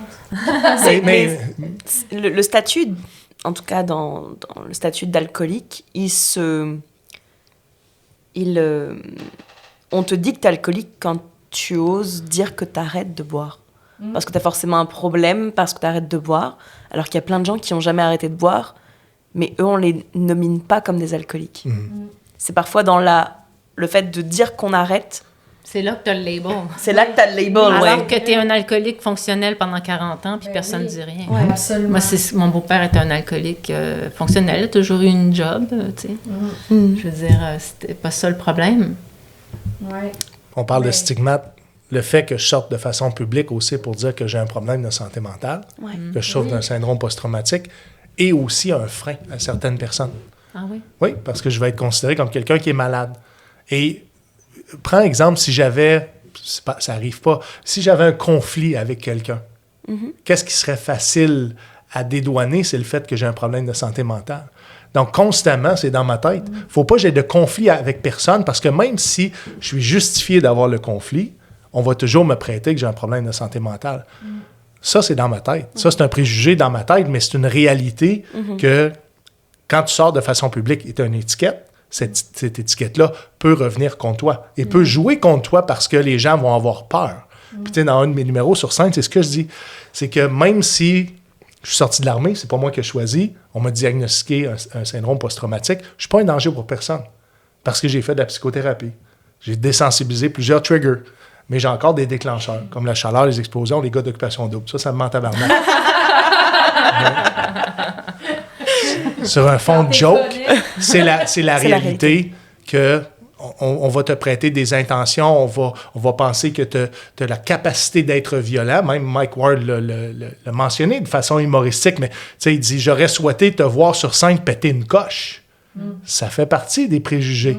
Est-ce qu'un jour, ce gars-là va exploser? Il y en a qui pensaient, quand j'ai commencé à faire de l'humour, que c'était une question de temps avant que je pète ma coche, ou que j'aille un flashback, ou que je me mette à battre quelqu'un, ou à engueuler quelqu'un. Tu sais, ça faisait partie de ce que j'entendais, ce que les gens avaient peur.